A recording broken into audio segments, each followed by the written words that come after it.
Olá, estudantes! Sejam todos muito bem-vindos, muito bem-vindas na nossa aula de História, eu, professor Paulo Brito, nesta aula que a gente vai falar sobre iluminismo, né? Esse movimento do século XVIII tão importante.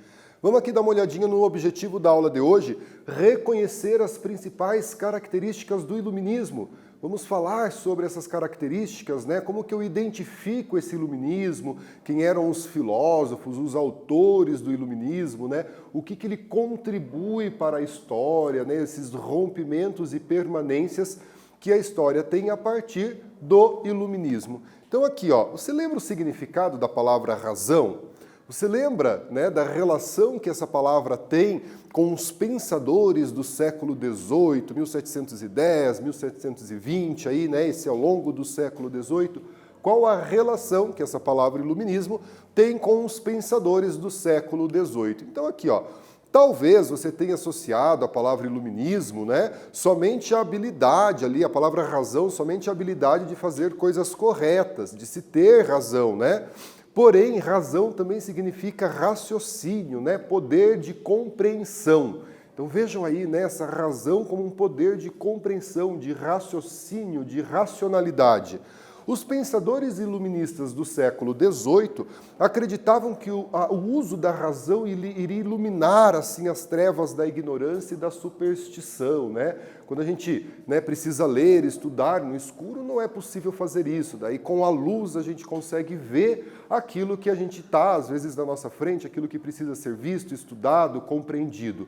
Então os iluministas enxergavam dessa forma, né? A luz, o iluminismo, ele vai trazer a razão, ele vai trazer a racionalidade, né? O poder da compreensão do raciocínio. É essa a relação que a gente estabelece entre o iluminismo, esse movimento iluminista, e a racionalidade no século XVIII.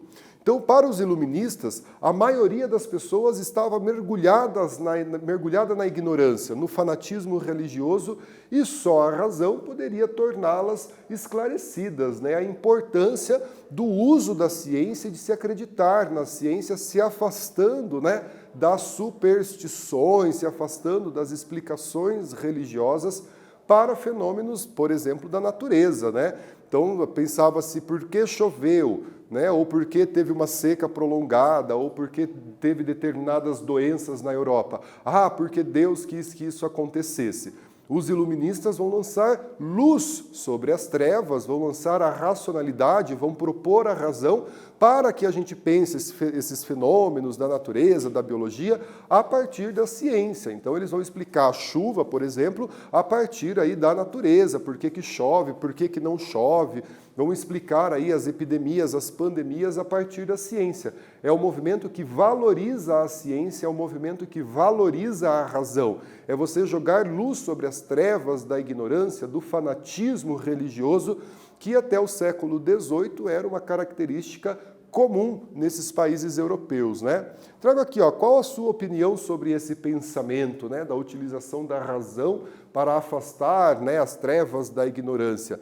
Você já se perguntou como que isso interferiu no desenvolvimento científico, no fazer ciência, né? Aquele método que a gente duvida, né, dos problemas, duvida das questões, daí a gente vai para a experiência, né? A gente experiencia esses métodos, a gente experiencia, né, esses fenômenos para daí fazer uma conclusão. A utilização da ciência no cotidiano e a importância que a ciência tem no cotidiano das pessoas. Você já deve, muito provavelmente, ter refletido sobre isso, né? E como que a gente precisa acreditar na ciência.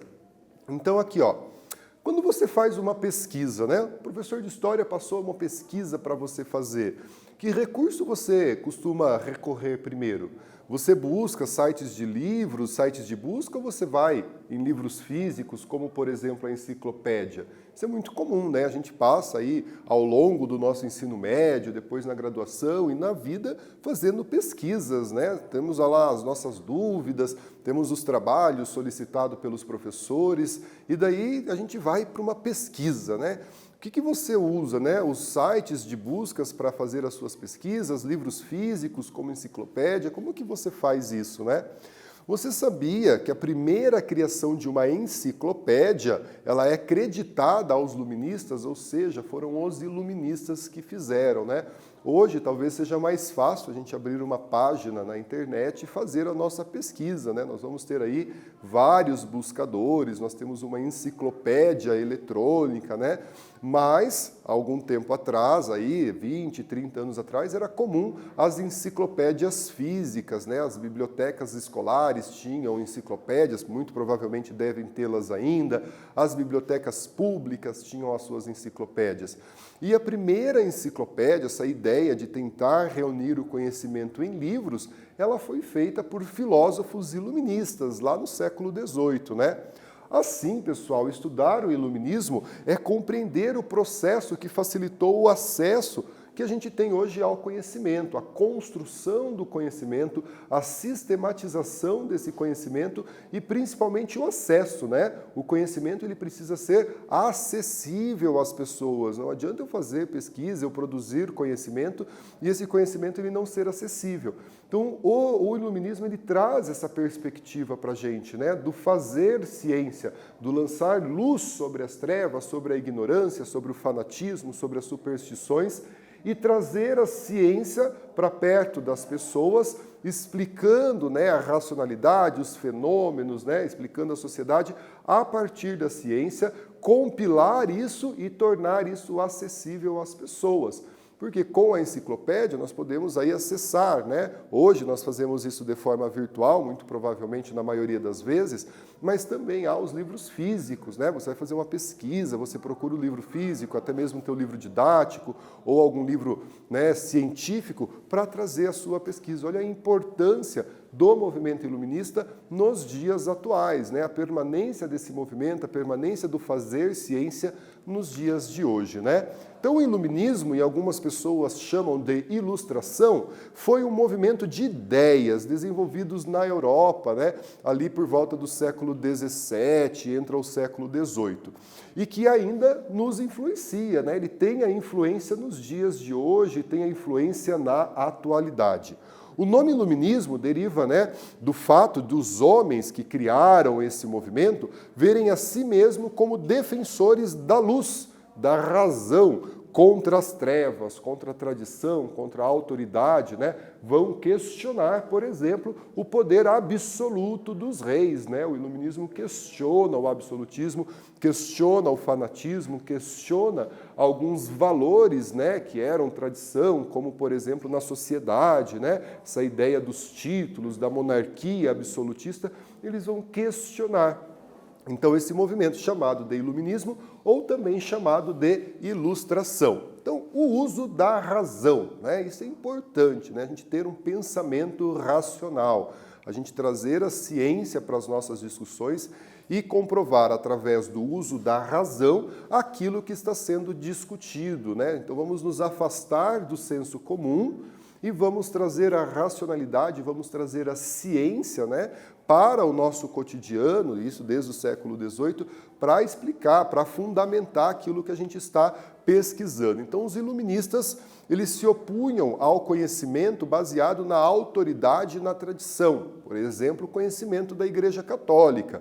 Uma vez que o Papa, o Bispo, o Padre dizia como ele tinha autoridade neste período, né, uma autoridade que extrapolava os níveis da igreja, então o que ele dizia era tido como certo, como verdadeiro, né, como aquilo que é correto.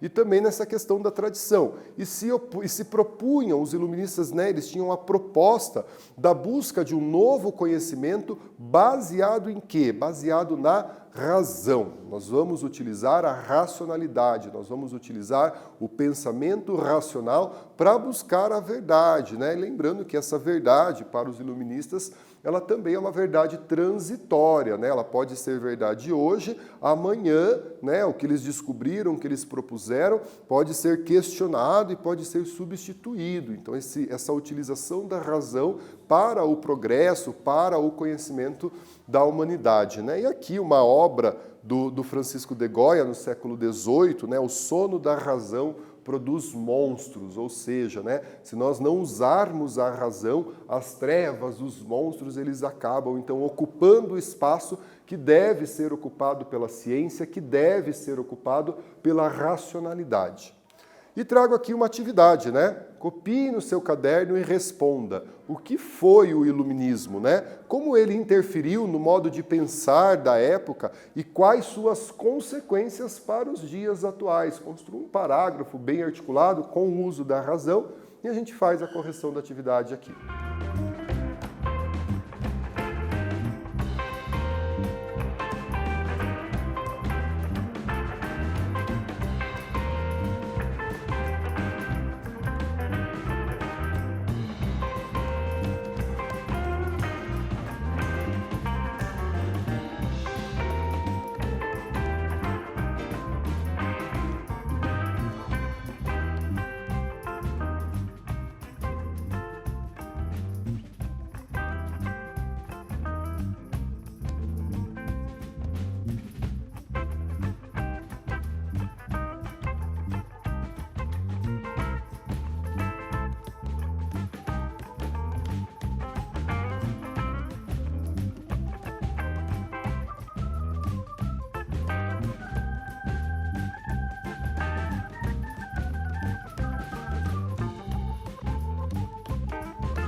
Pessoal, vamos então corrigir a nossa atividade, né? O que foi o iluminismo, né? Como ele interferiu no modo de pensar na época, né? E quais suas consequências para o período atual. Então aqui uma possibilidade de resposta, né?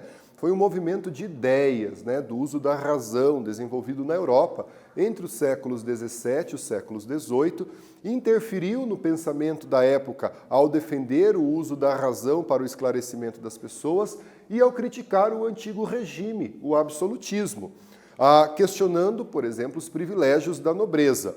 Na atualidade, vemos sua influência na organização dos poderes, executivo, legislativo e judiciário, são ideias aí trazidas com o iluminismo, e o avanço da ciência, por exemplo, né, trazendo respostas aí às demandas da humanidade. Aqui, ó, o iluminismo contra o antigo regime, né? O antigo regime é o absolutismo, é aquele poder absoluto dos reis. E os filósofos iluministas vão se opor a esse poder absoluto dos reis, né? Então eles reagem ao antigo regime, eles se opõem ao absolutismo, à teoria do direito divino dos reis, ao absolutismo monárquico, né?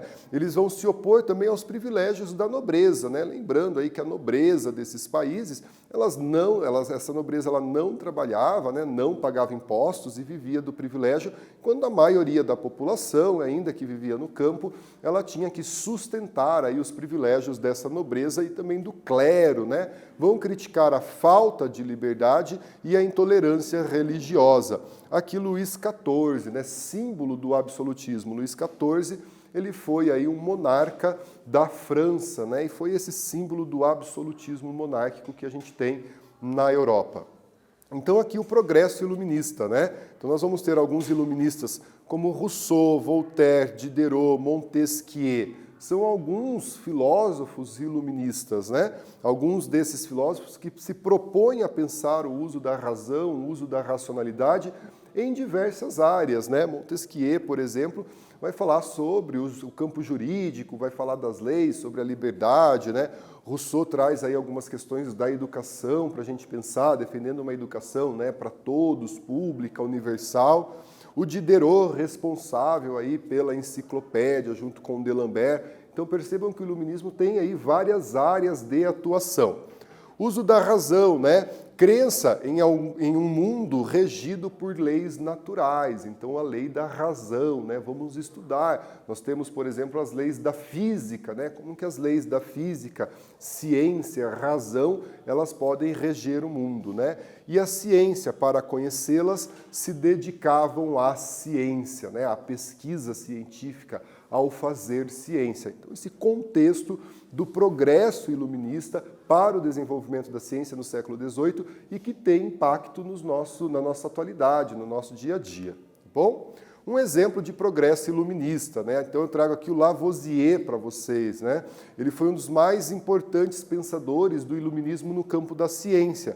Graças às suas descobertas, a química se transforma em uma ciência moderna, né? Então acredito que muito provavelmente você tenha ouvido falar do Lavoisier nas suas aulas de química, né? Ele se dedica aos estudos dos elementos químicos, ele se dedica a utilizar a racionalidade da química para explicar, né, a ciência nos dia a dia. E aqui a Marie Lavoisier e seu marido, retrato de Jacques-Louis David, né? Jacques-Louis David é um grande artista aí que vai retratar, né, a França no século XVIII. Galera, aqui uma atividade para que a gente fazer, ó.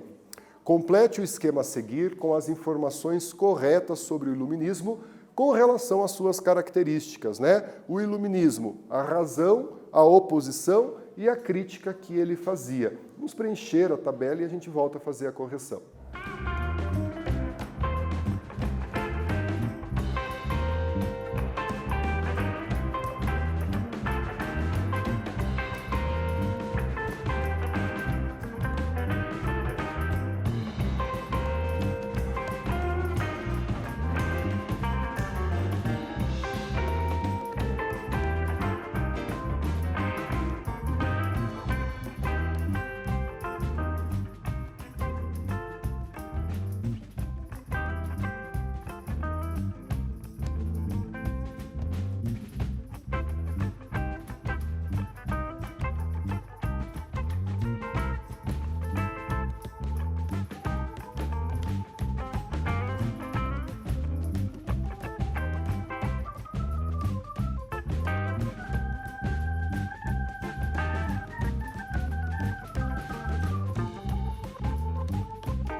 Galera, vamos corrigir a nossa atividade aqui, né? Esse quadro para preencher com algumas informações. Então ali, ó, razão levaria a humanidade ao progresso, né? O uso da ciência para o progresso.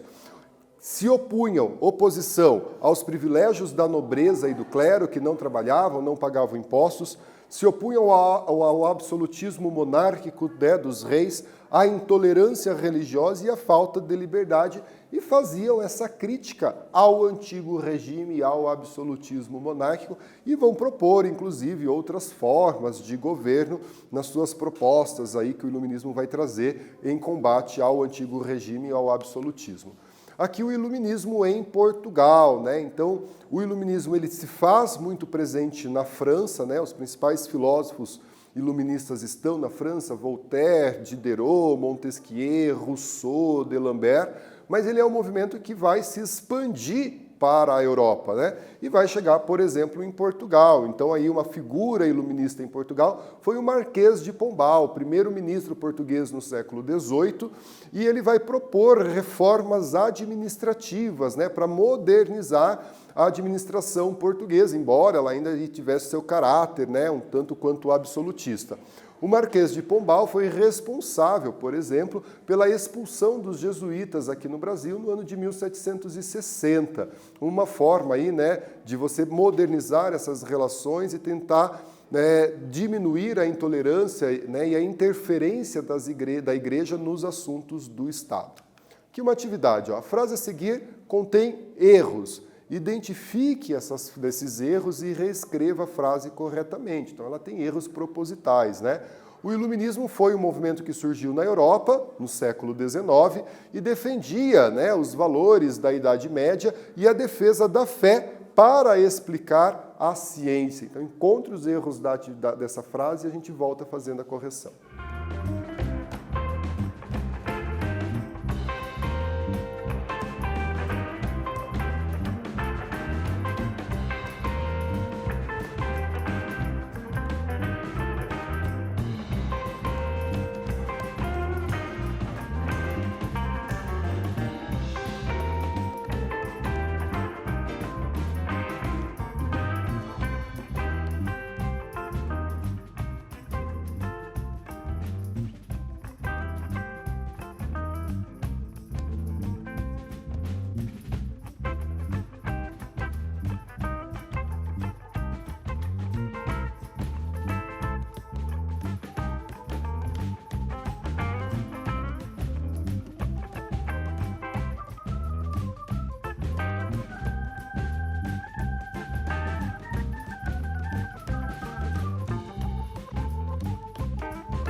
Galera, corrigindo aqui a nossa atividade, hein? Tenho certeza que você identificou os erros aí, hein? Será que o iluminismo foi no século XIX? Vamos dar uma olhadinha aqui, né? Então, o iluminismo foi um movimento que surgiu na Europa no século XIX?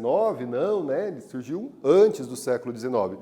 E defendia os valores da Idade Média? Também não, né? Ele se contrapõe a esses valores da Idade Média e defendia a fé para explicar a ciência, vão defender a razão para explicar a ciência.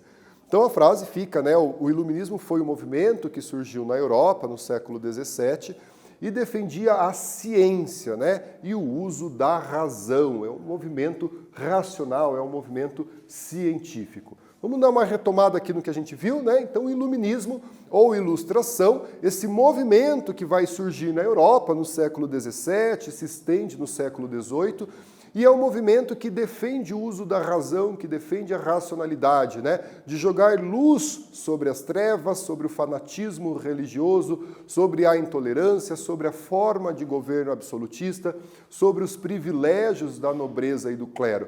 Então ele é um movimento que surge para questionar, né, os valores, a estrutura dessa sociedade moderna do século XVII e também do século XVIII, né? A razão conduziria os homens para o progresso, essa ideia de que o desenvolvimento científico vai levar ao progresso. E vai influenciar nos dias de hoje, né? Tem essa influência na nossa atualidade, como formas de governo, como a tripartição dos poderes, né? Vai influenciar nas áreas de ciências, né? Os estudos de química com Lavoisier, por exemplo, e outros estudos importantes, a própria enciclopédia, né? Hoje tão comum nas nossas pesquisas, né? Utilizamos aí os buscadores, enciclopédias virtuais, as enciclopédias físicas também, e a enciclopédia surge com o movimento iluminista, né? Essa ideia de reunir o conhecimento em livros ali para que as pessoas pudessem consultar. Então, além de produzir conhecimento racional, científico, a preocupação com a acessibilidade desse conhecimento, né? E os iluministas, portanto, se opunham, né? Eram contrários ao absolutismo, aos privilégios da nobreza, do clero, à intolerância religiosa, à falta de liberdade, né? Características, portanto, do antigo regime. Galera, fiquem bem, se cuidem, obrigado pela companhia e até a próxima.